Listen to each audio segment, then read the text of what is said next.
Hola, muy buenas a todos. Mi nombre es Rafa Serna y os voy a presentar el primer vídeo de una serie de ellos en el cual vamos a intentar explicar desde cero y de una manera fácil el patrón MVVM, sobre todo enfocado a la programación para Windows Phone.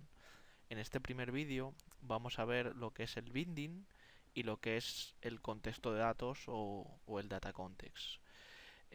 Para ello, lo primero, vamos a ir un poquitito de historia, ¿no? Y vamos a contar que el patrón en BBN nace en octubre del 2005, cuando John Gossman, que era uno de los padres del desarrollo de WPF, escribía un post en su blog anunciando este nuevo patrón, ¿no? En BBM, que son las siglas de Model View View Model o Modelo Vista Vista Modelo, que básicamente es la evolución del patrón Modelo Vista Controlador o MVC. Desde el 2005 hasta nuestros días, MVVM se ha convertido en el patrón a usar en toda aplicación que involucre XAML o XAML, ya sea esta aplicación desarrollada en Silverlight, en Windows Presentation Foundation, WPF, una aplicación para Windows Store, para Windows 8 o una aplicación desarrollada para Windows Phone, ¿no? Muchos de vosotros seguro que estáis hartos de ver el esquema que representa este patrón, el cual tenemos en pantalla, en el que podemos visualizar una primera capa que representa la vista, escrita en XAML, enlazada con la capa lógica o ViewModel, escrita en cualquier lenguaje de programación que deseemos, que es la encargada de procesar y preparar los datos recibidos desde el modelo, representados en cualquier tipo de formato o lo que podría ser nuestro backend.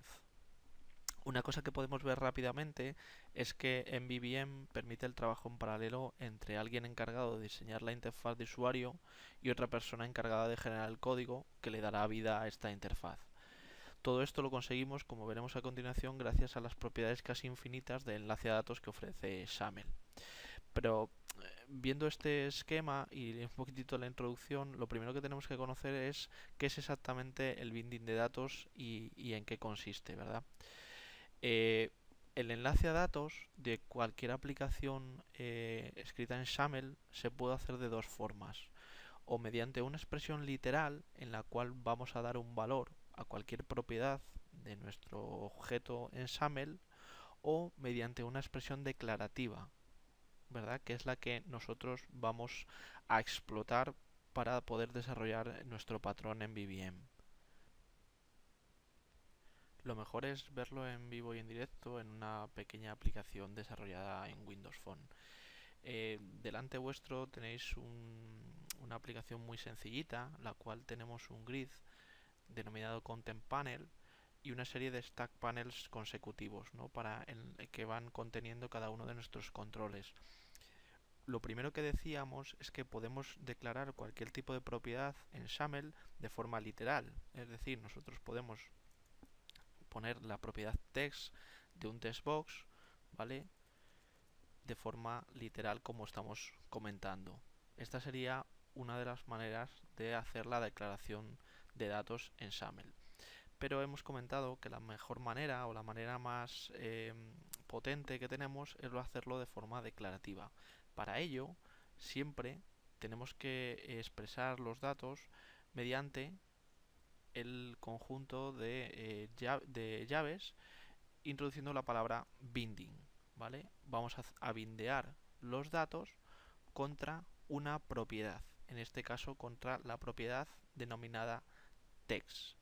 Esa propiedad, en este caso, tenemos que indicarle a XAML de dónde la vamos a sacar. Y para ello, lo más sencillo es en la misma propiedad y a la vez que declaramos el binding, indicarle que el elemento de donde lo vamos a sacar, en este caso va a ser el textbox. ¿Vale? Si os fijáis, automáticamente en el momento que yo he puesto el valor de aElementName diciéndole que va a ser textbox, que es en este caso es este elemento que tenemos aquí, bindea o enlaza su propiedad text a nuestra propiedad text. ¿Vale? De esta manera estamos viendo cómo podemos declararlo de forma literal o de forma declarativa. Llegado este momento, sería bueno recapitular y ver de dónde XAML recoge los datos. Hemos visto que cuando nosotros a cualquier propiedad la ponemos unas llaves, XAML tiene que saber o sabe que no es una propiedad literal y que tiene que evaluarla. Para ello, en este caso, estamos bindeando la propiedad test, ¿vale? Y él sabe que la fuente de datos de esa propiedad test es el element name textbox, es decir, otro elemento que se llama textbox. Si nosotros, por ejemplo, quitaríamos element name y a esta etiqueta de XAML no le indicaríamos dónde está la fuente de datos, por defecto lo que haría sería buscar la propiedad o contexto de datos, el data context.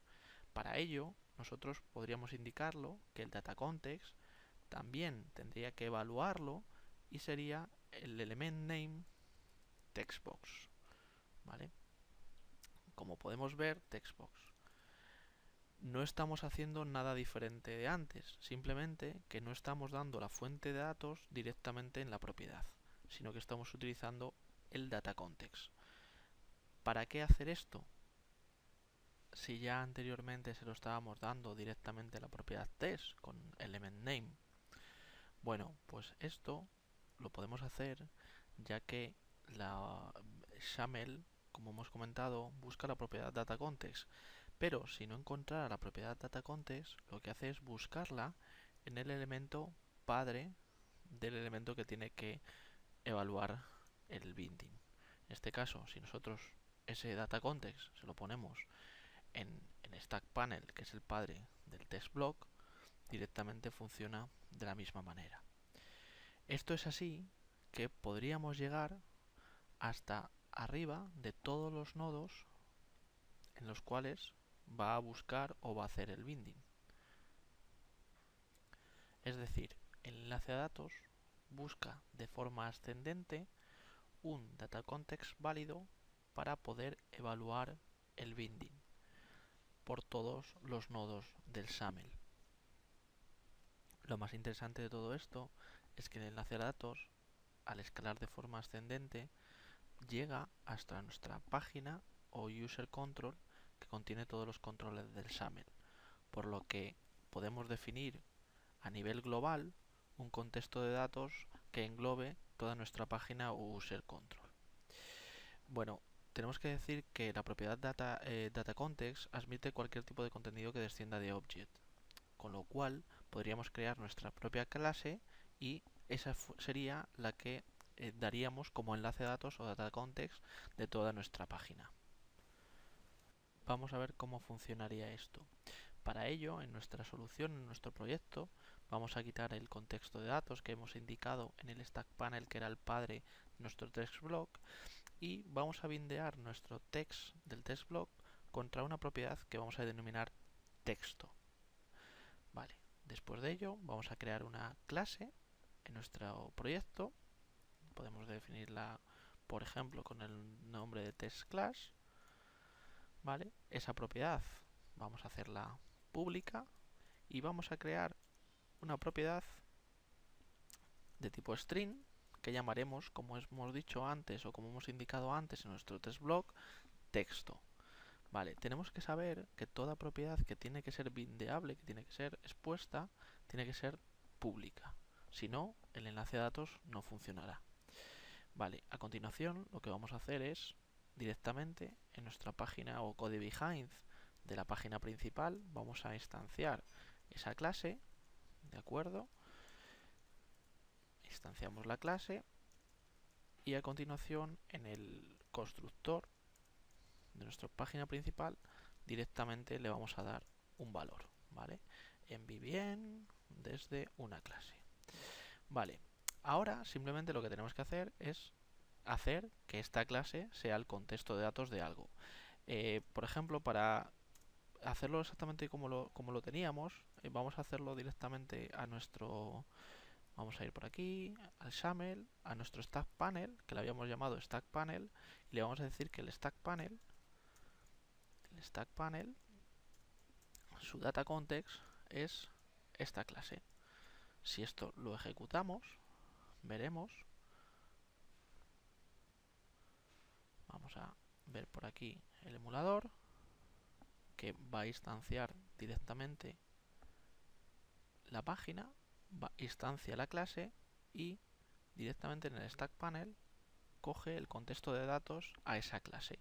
Si nosotros hacemos exactamente lo mismo pero con la página genérica, es decir, en la página genérica le indicamos que el contexto de datos es esa clase, va a funcionar de forma totalmente igual. Vemos, se ejecuta la aplicación y funciona exactamente igual.